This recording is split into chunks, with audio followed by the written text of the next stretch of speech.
네, 기도 감사합니다. 어, 오늘 우리가 먹을 하나님 말씀은 요한계시록 3장 14절부터 22절까지 말씀입니다. 요한계시록 3장 14절에서 22절까지 말씀입니다. 같이 교독해서 읽어볼게요. 라오디게아 교회 사자에게 편지하라. 아멘이시요 충성되고 참된 증인이시요 하나님의 창조의 근본이신 이가 이르시되 내가 내 얘기를 아노니 내가 차갑지도 아니하고 뜨겁지도 아니하노라. 내가 차든지 뜨겁든지 하기를 원하노라. 내가 이같이 미지근하여 뜨겁지도 아니하고 차지도 아니하니 내 입에서 너를 토하여 버리리라. 내가 말하기를 나는 부자라 부유하여 부족한 것이 없다 하나 내 공부한 것과 가련한 것과 가난한 것과 눈먼 것과 벌거벗은 것을 알지 못하는도다. 내가 너를 고나노니 내게서 불로 연단한 금을 사서 부요하게 하고 흰 옷을 사서 입어 벌거벗은 수치를 보이지 않게 하고 안약을 사서 눈에 발라 보게 하라. 물은 내가 사랑하는 자를 책망하여 징계하노니 그러므로 내가 열심을 내라 회개하라. 볼지어다 내가 문 밖에 서서 두드리노니 누구든지 내 음성을 듣고 문을 열면 내가 그에게로 들어가 그와 더불어 먹고 그는 나와 더불어 먹으리라. 이기는 그에게는 내가 내 부자의 함께 하여 주기를 내가 이기고 부자의 함께 하는 것과 같이 하라. 다 함께 귀에 있는 자는 성령이 교회들에게 하시는 말씀을 들을지어다. 아멘. 네, 예배 오신 분들 환영합니다. 서로 인사 나누실까요? 네, 반갑습니다. 네, 오늘은 요한계시록 7교회의 마지막 교회인 라오디게아 교회에 대한 말씀입니다. 참 7교회를 다루는 것만 해도 참 이렇게 오래 걸리네요. 오늘은요, 내 음성을 듣고 문을 열면이라는 제목으로 하나님 말씀을 나누겠습니다. 여러분, 제가 드라마 좋아하시는 거 아시죠? 제가 또 드라마 얘기하면 또 드라마 얘기네? 이렇게 얘기하시는 분들도 있겠지만, 꿋꿋하게 드라마 얘기를 좀 하겠습니다. 혹시 여러분, 이 드라마 아시나요? 모르시는 분도 계시겠지만, 나의 아저씨라는 드라마입니다. 제가 사실, 아마 최고로 꼽는 인생 드라마 중에 하나입니다.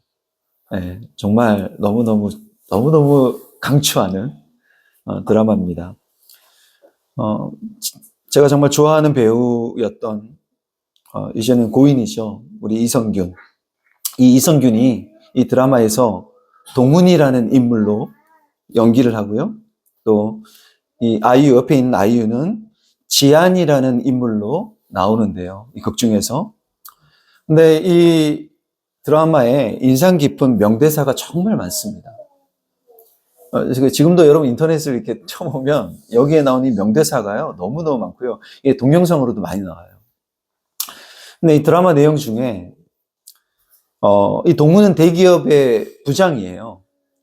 근데 이 대기업 부장인 동훈이 이 계약직 부하 직원인 이 지안을 도와줍니다.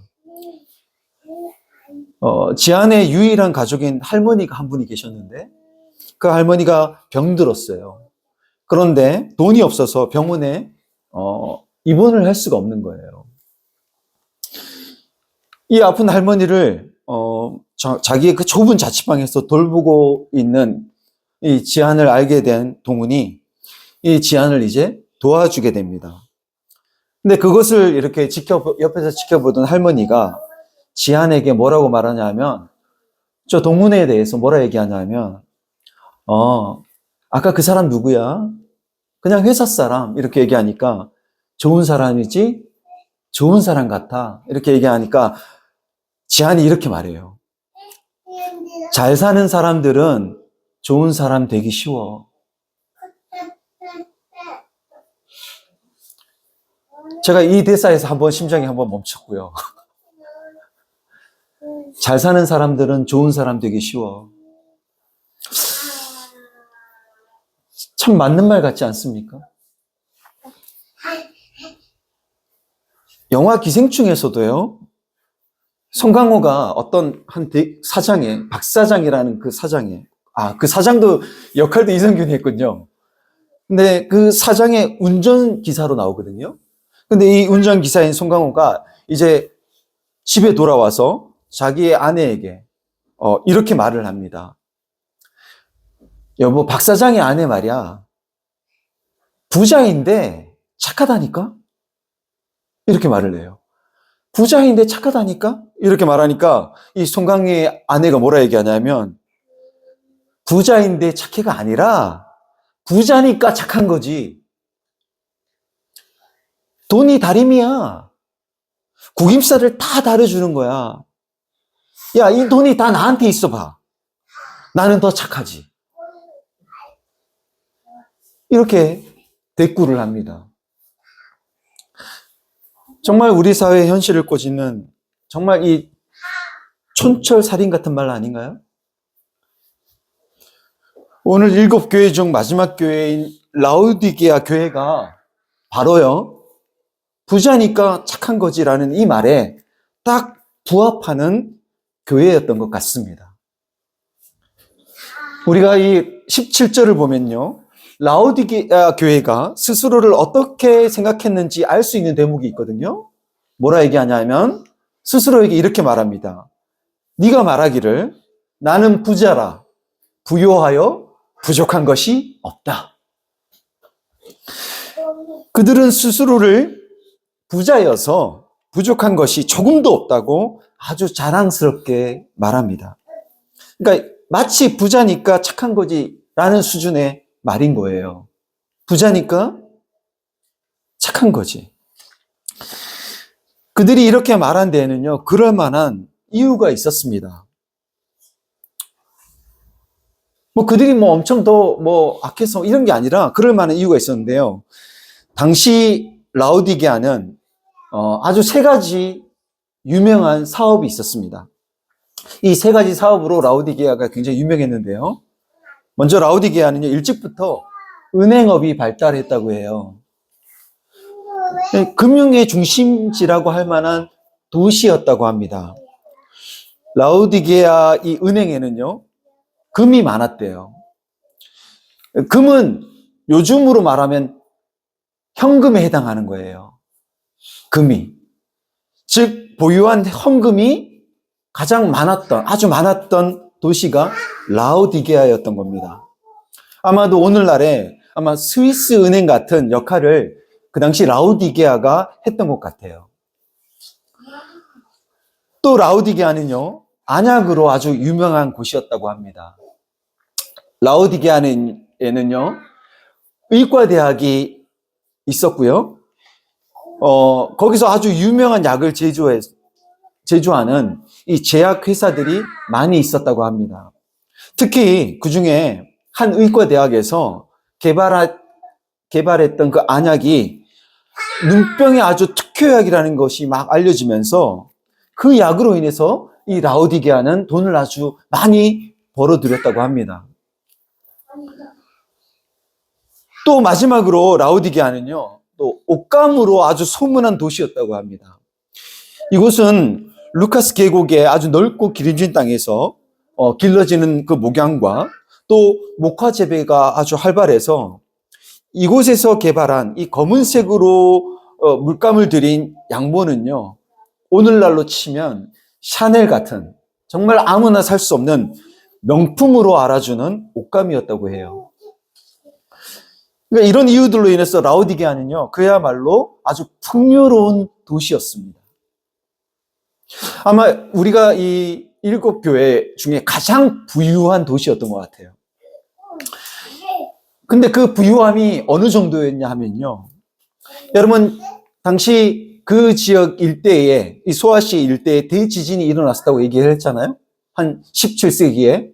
근데 그 대지진이 일어나서 뭐 빌라델비아, 뭐 사대, 그리고 이 라오디게아까지 아주 쑥대밭이 되는데요. 그렇게 완전히 이 대지진으로 인해서 완전히 그 지역 일대가 쑥대밭이 되었을 때 로마 정부에서 각 지역마다 도시를 복구하라고 지원금을 줍니다. 근데 다른 여러 도시들은 그 로마로부터 지원금을 다 받아요.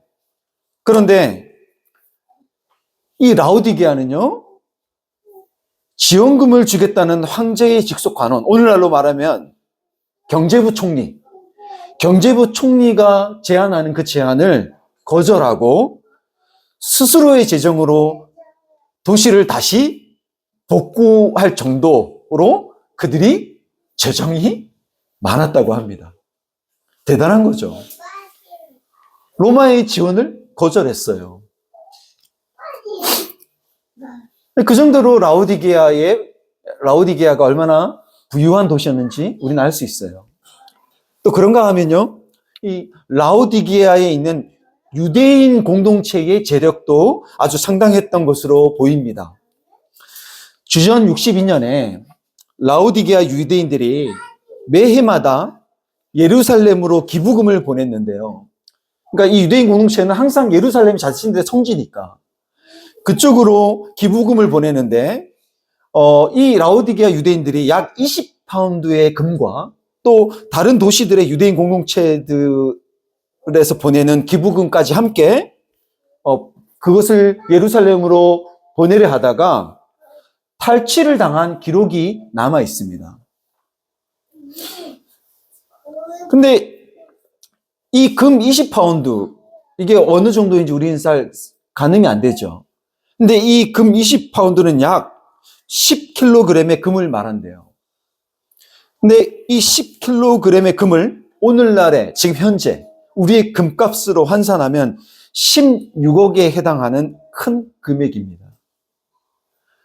그러니까 이 사실은 라오디게아에 그만큼 이미 재력 있는 유대인 사회가 이미 존재했었다는 것을 보여줍니다.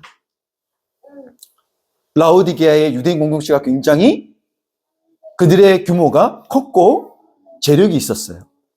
그런데 이 유대교만이 아니라 라오디게아 교회도 이 도시의 부를 그대로 누렸던 교회였던 것 같아요.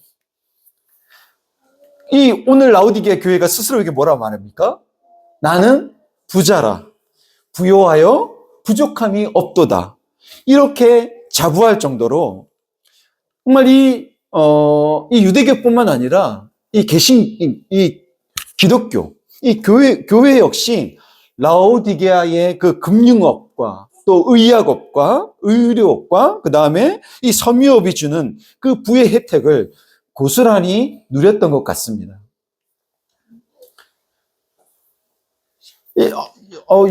근데 여러분, 이게 먼 옛날만의 일이 아닌 것이요. 지금 이와 같은 도시가 지금도 있더라고요. 지금도. 오늘날에도 있더라고요. 제가 예전에 남아프리카를 갔다가, 다시 이제 한국으로 돌아올 때, 두바이를 경유해서 왔습니다. 그때 이 두바이에서 기다리는 시간이 너무 길어서 두바이를 아예 방문한 적이 있어요. 긴 시간 동안. 거기에서 이 LG 회사에서 일하는 어떤 지인분이 이 두바이에 대해서 저희를 안내해 주시면서 두바이에 대해서 소개를 해 주셨는데요. 두바이에서 부자라고 할 때 이 부자의 개념이 한국과는 매우 다르다고 합니다. 우리는 자산이 한 10억쯤 넘으면 부자 아닌가? 이렇게 생각을 하는데 두바이에서의 10억은요, 부자 축에 속하지도 않는답니다. 두바이 두바이 사람들의 90%가 한국의 10%의 그 상위 재벌에 속하는 재력을 갖고 있다는 얘기를 제가 들으면서 충격을 받았어요. 충격을. 우리 한국의 10%에 안에 드는 그 상위 재벌들이 두바이는 90%가 다 그 정도의 재력을 갖고 있대요. 깜짝 놀랐습니다. 그러니 그 두바이에 있는 그 사람들, 그 사람들을 보면 급할 일이 없어요. 그 막 뜨거운, 제가 그때 갔을 때 한 40도가 넘었는데, 길거리에요? 아무도 다니질 않아요. 우리는 막 더워도 막 열하느라 막 다니고 땀 뻘뻘 흘리며 막 그렇게 살 텐데, 아무도 거리에 나와 있지 않아요. 다 어디 있냐? 실내에 다 들어가 있는데, 실내는요, 에어컨이 빵빵하게 틀어져서 엄청 시원하고요. 거기서 모든 사람들이 아주 한가롭게, 여유롭게 거닐면서 쇼핑하고, 그러고 다니고 있어요. 그들의 걸음걸이나 사람을 대하는 태도에 있어 여유가 느껴집니다.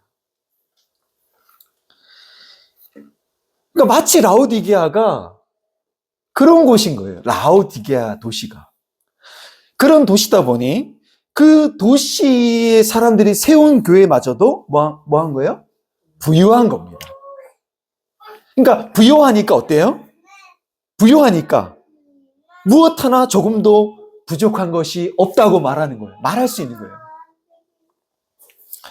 여러분 너무 부럽지 않습니까? 너무 부럽지 않나요? 부자라서 부유하니까 부족한 것이 없다고 말하는 이들의 이 말이 그렇지. 정말 부자면 저렇게 말할 수 있지. 정말 우리의 현실에 꼭 맞는 말 아닙니까? 없으면요, 쪼들리게 되고, 돈에 쪼들려 살다 보면 주위를 살펴볼 여력 자체도 없어지고, 정말 자기 밥벌이에만 치중할 수밖에 없고, 삶의 여유도 없게 되는 것이 현실이죠. 그래서 그걸 제 3자 입장에서 그런 사람을 보면 아마도 불친절하다고 느낄 거예요. 그리고 그렇게 사는 사람들은 인색하다는 소리를 듣게 될 겁니다. 쪼들리다 보면요, 경조사를 챙기는 것도 부담스러워서 못하는 경우들이 생기고요. 그러다가 조금씩 형편이 피게 되면 그제서야 챙기게 되죠. 그런 일들을 겪으면서 정말 사람에게 마음을 쓰는데도 비용이 든다는 것을 깨닫게 됩니다. 심하게 쪼들리면요, 뭐 지인들을 챙기는 건 둘째치고 가족들의 마음 돌보는 것도 사치라고 생각할 정도로 여유가 없어집니다. 지겹도록 가난한 상황에서 좋은 사람이 되기란 참 어려운 일입니다. 반면 좀 사는 친구들은 약속도 잘 지키고 여유도 있어요. 그리고 잘 베풉니다. 그러니 실질적으로 도움이 돼요. 그런 사람들이. 그들은 친절하고 좋은 사람으로 인정받기도 쉽고요. 또 스스로를 그렇게 느끼기도 쉽습니다. 사람들에게 인정받고 또 스스로의 자존감도 높다 보니 구김살이 없죠. 부족함이 없는 겁니다. 물론 모두가 다 그런 건 아니지만 대체로 그럴 가능성이 큽니다. 이 자본주의 사회에서는. 교회도요, 여러분 강남에 있는 교회와 강북에 있는 교회가 다르다고 합니다. 강남에 있는 교회가 교회 한 달 교회 장소 임대료를 내는 그 비용이 1,000만 원을 낸다면 그것이 1,000만 원을 내는 것이 너무 당연한 것이라면 강북에서는 이게 당연한 것이 절대 아닌 거예요. 너무 달라요. 가난한 가정에서 자란 사람에게는 접하기 어려운 것들이 부유한 가정에서 자란 사람에게는 너무나 쉬운 일인 것을 우리는 보죠. 그런 것처럼 여러분 라오디게아 교회는요, 부유해서 부족함이 없다고 말하는 것이 그들에게는 사실이기도 했고 또 어쩌면 너무나 당연한 것이었을지 모릅니다. 그런데 그런 그들의 평가와는 달리 그들에 대한 주님의 평가는 완전 다릅니다. 주님은 그들을 향해 이렇게 말씀하시죠. 네가 공부하고 가련하고 가난하고 눈멀고 벌거벗은 것이 바로 그들의 실상이라고 말씀하십니다. 그들은 스스로에 대해서 우린 부족함이 없어 라고 얘기하지만 주님의 평가는 달라요. 부족함이 없다고 하는 그들에게 그 자신들의 그 가난하고 눈멀고 벌거벗은 실상을 알지 못한다고, 너희가 그것을 알지 못한다고 주님은 책망하십니다. 대체 여러분 그들이 어땠길래 이리도 가혹하게 말씀하시는 것일까요? 이리도 책망하시는 걸까요? 그들이 부자인 것이 잘못이었을까요? 헌금과 구제, 봉사 그 어떤 것에도 부족함이 없이 그렇게 부족함 없이 모두 다 한 것, 그것이 문제였을까요? 아니면 스스로 부족함이 조금도 없다고 말하는 것이 교만해 보였을까요? 우리는 그 이유를 잘 알 수 없지만 주님은요, 라오디게아 사람이라면 누구나 바로 알아들을 수 있을 법한 말로 그들을 책망을 하십니다. 보십시오. 주님 뭐라 말씀하신지. 내가 내 행위를 아노니 내가 차지도 아니하고 뜨겁지도 아니하도다. 내가 차든지 뜨겁든지 하기를 원하노라. 내가 이같이 미지근하여 뜨겁지도 아니하고 차지도 아니하니 내 입에서 너를 토하여 버리리라.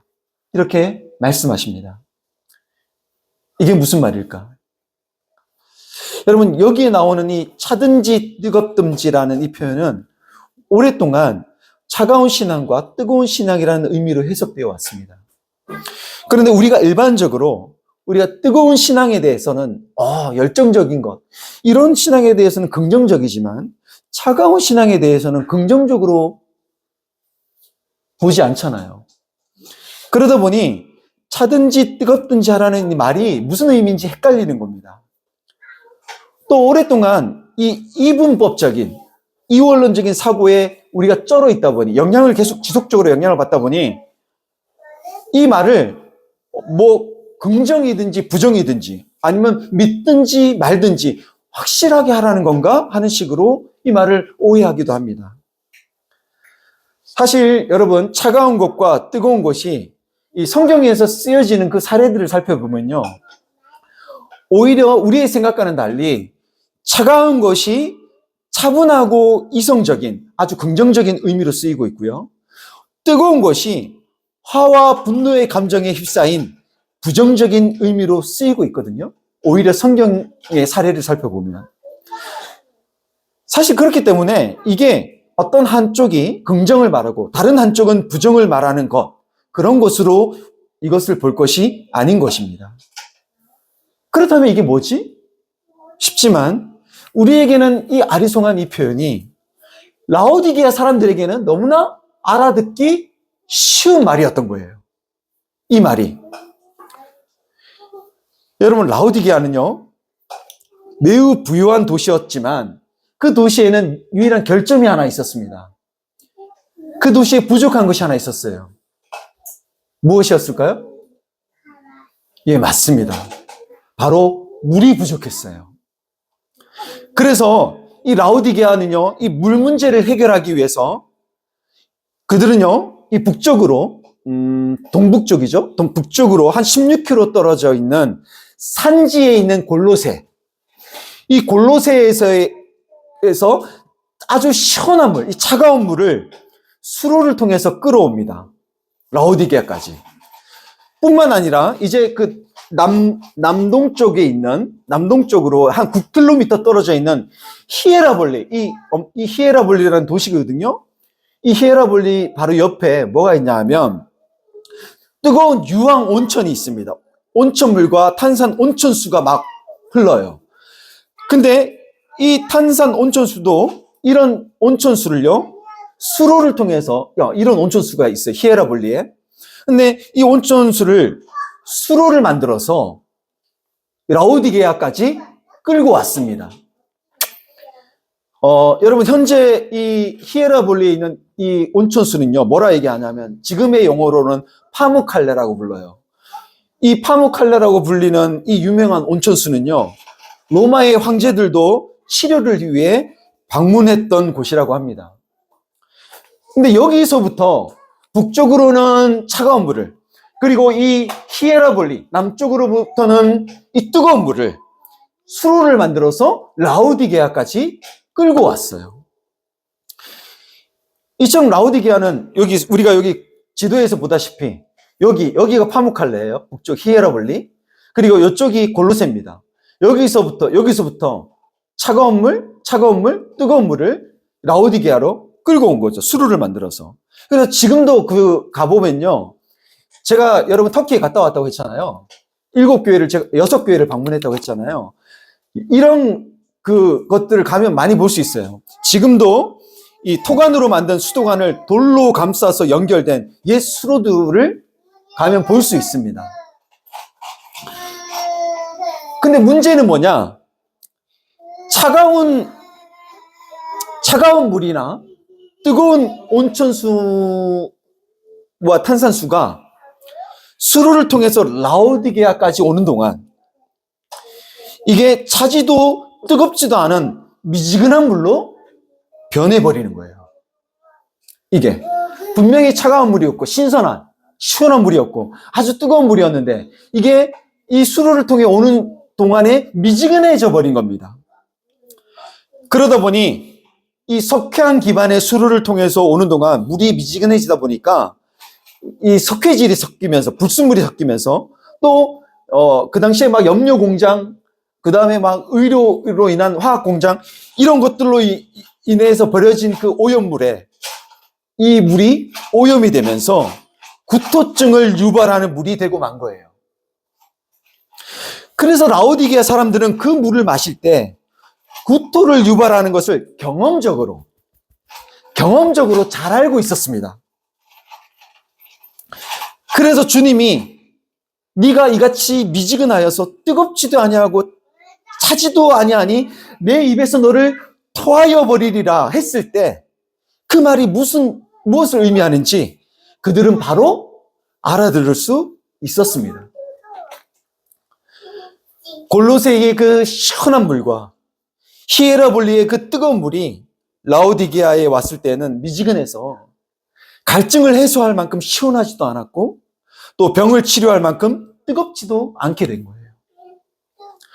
차가운 곳은 차가운 대로 시원한 냉수처럼 유익을 주고 뜨거운 곳은 뜨거운 대로 온천수처럼 유익을 줘야 되는데 아무런 유익도 줄 수 없는 물이 되어버린 겁니다. 주님은 라오디게아 사람이라면 누구나 알 법한 이 물을 끌고 와서 라오디게아 교회가 이 물처럼 주님의 교회로서의 그 확실한 정체성을 그들이 유지하지 못하고 그것을 잃어버렸을 뿐만 아니라 이것저것 여러 이물질이 섞여서 오염된 물처럼 변질되었다고 말씀하시는 거예요. 여러분, 여호와는 나의 목자시니 내가 부족함이 없다는 것, 이것이 우리가 성경에서 보는 하나님을 믿는, 제대로 믿는 신자의 고백이라고 할 수 있지 않습니까? 그런데 여러분, 라오디게아 교회의 성도들은 뭐라고 얘기합니까? 그들에게 부요함과 번영을 가져다 준 그 부로 인하여서 조금도 부족함이 없다고 말하고 있는 거예요. 여러분, 이것이 뭡니까? 이걸 우리는 오늘날에는 이걸 뭐라 얘기하냐면 번영신학이라고 얘기해요. 라오디게아 교회의 성도들이 갖고 있었던 그들의 신학이었던 것 같아요. 그들은 그들에게 부요함과 번영을 번영을 가져다 준 이 번영신학, 이것에 깊이 심취해 있었던 것 같습니다. 예나 지금이나 이 번영신학은 매우 강력하고 매력적이에요. 그러나 여러분, 이것은요 주님이 토해내 버리실 만큼 교회를 변질시키는 원인이기도 합니다. 여러분, 주님은요 마태복음에서 여러분 하나님과 재물을 겸하여 섬길 수 없다고 아주 분명하게 말씀하실 정도로 이 번영을 우상으로 삼는 것을 경고하시며 책망하십니다. 라오디게아 교회는 금사업과 여러분 이 안약사업과 이 옷사업으로, 의류업으로 부유하게 된 것을 그들은 자랑했지만 실은 도리어 그것으로 인해서 실제로는 정말 가난한 것과 눈먼 것과 벌거벗은 그 실상을 그들이 알지 못했어요. 주님은 그것을 안타까워하시며 이들을 책망하시는 거예요. 그 부요함과 자신을 동일화시키다 보니까 자신이 정말 어떤 사람인지 알지 못하게 된 거죠. 스스로 그런 외형적인 것들로 하여서 스스로 자신을 속이는 것입니다. 그렇게 속으며 점점 고착화된 생각은 뭐냐? 부요해야 부족함이 없는 좋은 그리스도인이 될 수 있다는 그 생각. 부요해야지만 부족함이 없는 좋은 그리스도인이 될 수 있다는 이 생각. 이 생각에서 점점 더 어떻게 이것이 발전되냐면요. 부요함 이꼴 좋은 그리스도인이라는, 부요함 자체가 곧 좋은 그리스도인이라는 생각으로 굳어지게 됩니다. 이것이 굉장히 위험한 거죠. 이것이. 여러분 드라마 나의 아저씨, 다시 드라마 이야기를 좀 해보자면, 잘 사는 사람들은 좋은 사람 되기 쉬워. 이 대사가 정말 공감이 되는 말입니다만, 사실 작가는요, 이 드라마를 통해서 이 얘기를 하고자 하진 않아요. 드라마를 보다 보면요, 지한이 동훈에 대해서 이 잘 사는 사람은 좋은 사람이 되기 쉬워, 이 말을 했을 때, 지한이 동훈을 그냥 그때는 이 말을 했을 그 시점은 동훈이를 그냥 막연하게 잘 사는 사람으로 알고 있었을 때예요. 하지만 이후에 지한이 그냥 그저 막연하게 그냥 잘 사는 사람이라고 생각했던 동훈이요,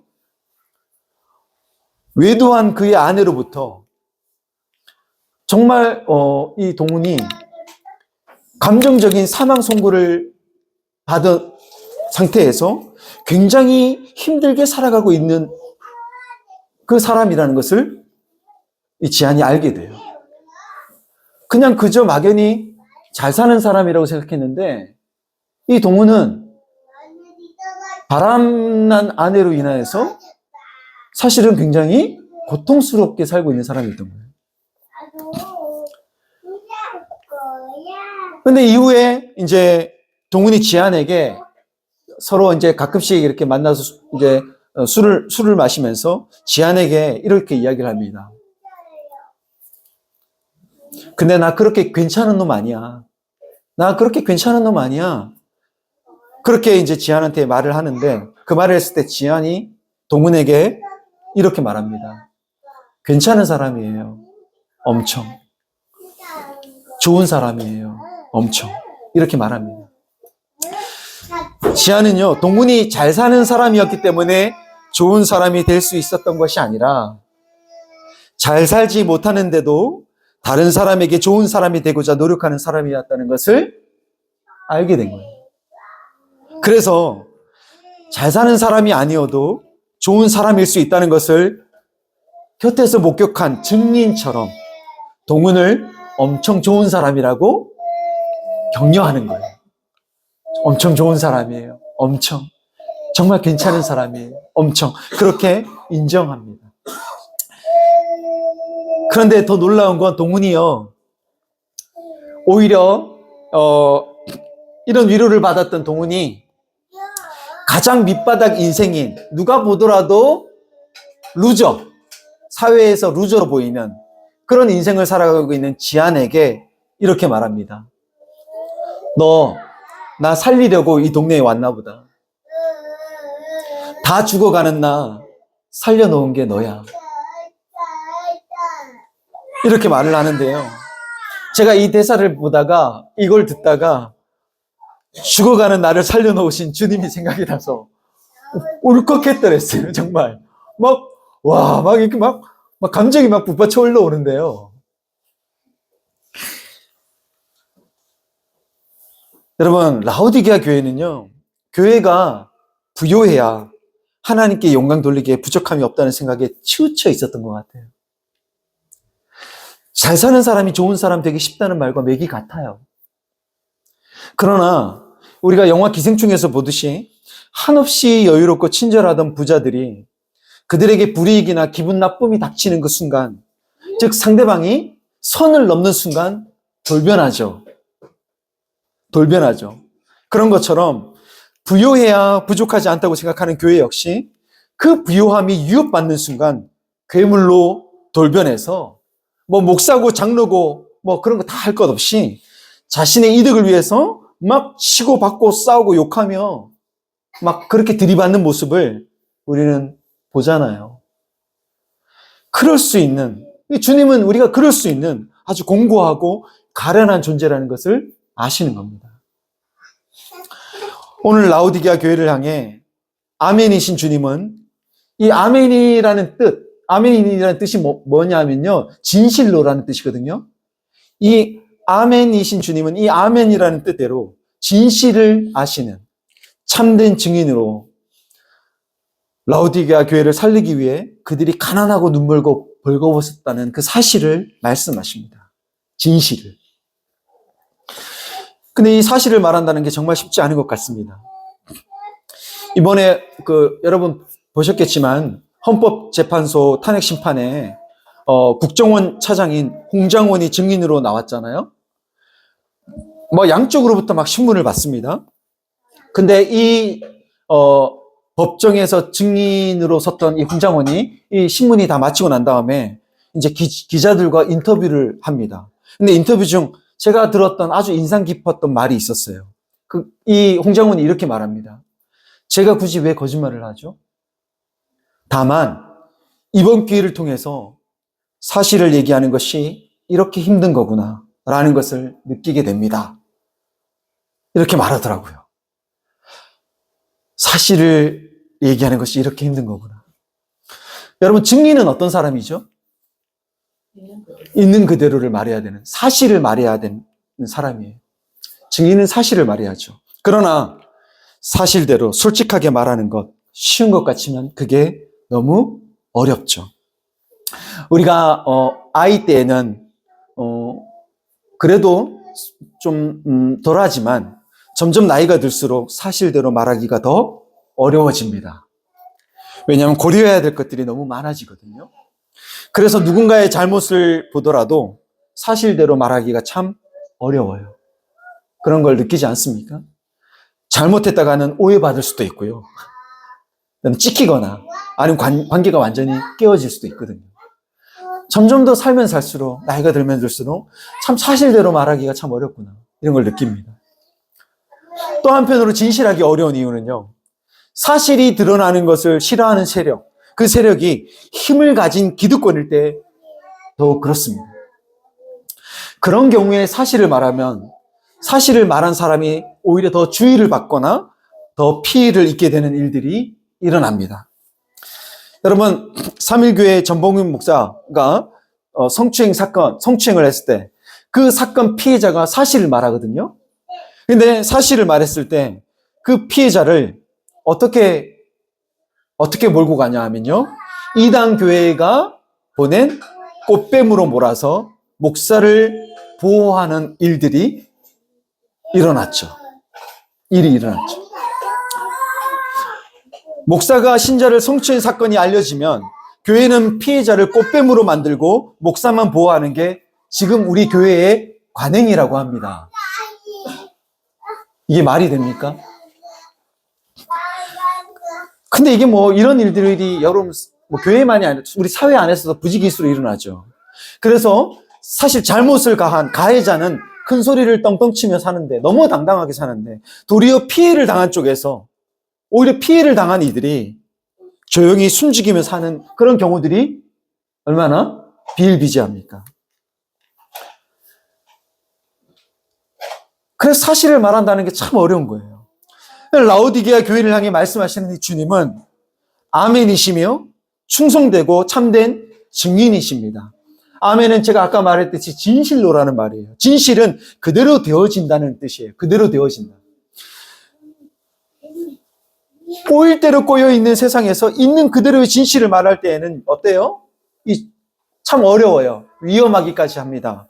왜냐하면 다칠 수 있기 때문이에요. 네?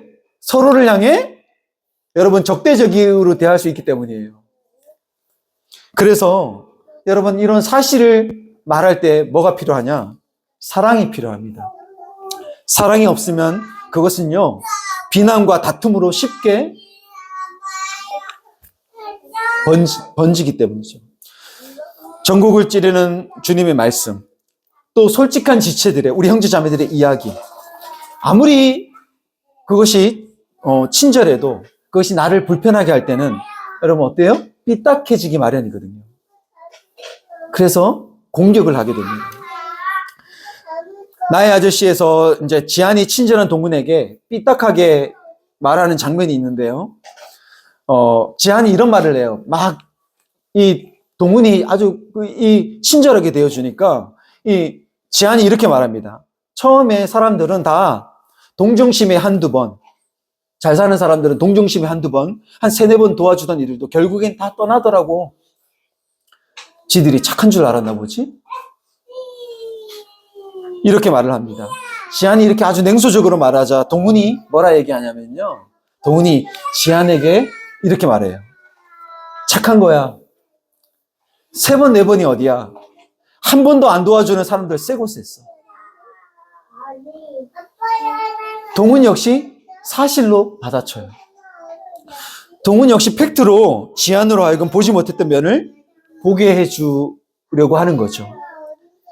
여러분, 이 말은 지한을 아끼는 마음에서 하는 말입니다. 주님은 우리로 하여금 외골 수 있는 우리가 때로는 한 면만 보기 때문에 또 다른 면을 보지 못하는 그런 우리가 그 보지 못하는 그 면을 주님은 사실을 우리에게 알려주심으로써, 팩트를 말씀해 주심으로써 우리로 하여금 직면하게 하시는 아멘이신 분이십니다. 그러나 물은 내가 사랑하는 자를 책망하여 징계한다고 말씀하시는 것처럼 그분은 그것을 사랑으로 하십니다. 그 사랑의 마음이 절절하게 담긴 말이 바로 우리가 잘 아는 이 구절이에요. 한번 읽어보겠습니다. 다 함께 시작. 볼지어다 내가 문 밖에 서서 두드리노니 누구든지 내 음성을 듣고 문을 열면 내가 그에게로 들어가 그와 더불어 먹고 그는 나로 더불어 먹으리라. 아멘. 여러분, 우리가 이 구절 너무 잘 아는 구절이죠. 근데 이 구절은 우리가 사형리에서 어떤 전도지에서 믿지 않은 사람을 영접시킬 때 많이 쓰던 구절인데요. 사실 그런 상황에서 적용해야 할 말씀은 아닙니다. 이 말씀은요, 이 말씀을 인용한 아가서를 볼 때 우리가 이 말씀이 무엇인지를 제대로 이해할 수 있는데요. 아가서 5장을 제가 읽어드리겠습니다. 내가 잘지라도 마음은 깨었는데 나의 사랑하는 자의 소리가 들리는구나. 문을 두드려 이르기를 나의 누이, 나의 사랑, 나의 비둘기, 나의 완전한 자야, 문을 열어다오. 내 머리에는 이슬이, 내 머리털에는 밤이슬이 가득하였다 하는구나. 여러분, 이 아가서에서 가져온 말이거든요. 그러니까 사랑하는 이에게 문을 열어달라고 구애하는 연인처럼 꽁꽁 닫힌 문을 열어 함께 먹자고 하는, 즉 사랑하자고 하는 주님의 이 애틋한 마음을 표현한 거예요. 이 애틋한 그분의 주님의 마음이 담겨져 있는 말인 거예요. 영접시키려는 말이 아니라 그분이 사랑하는 우리가 우리의 그 실존을 우리 알 수 있도록 때로는 아주 전곡을 찌르는 말씀으로, 사실 그들의 말씀으로, 때로는 교회 형제 자매들의 그런 어떤 조언이나 공고로, 또 겪는 고통과 고난으로 그분은 우리의 마음을 두드리십니다.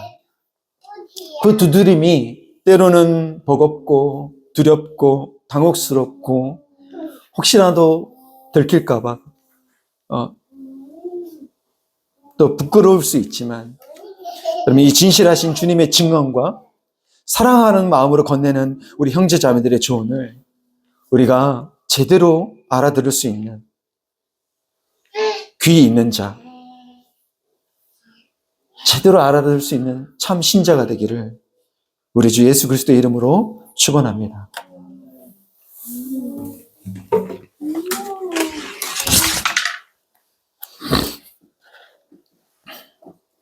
오늘 라오디게아 교회를 향해 정말 애타는 마음으로 하셨던 이 주님의 마음, 그 주님의 마음을 우리가 묵상하면서 함께 이 찬양을 불러봤으면 좋겠습니다.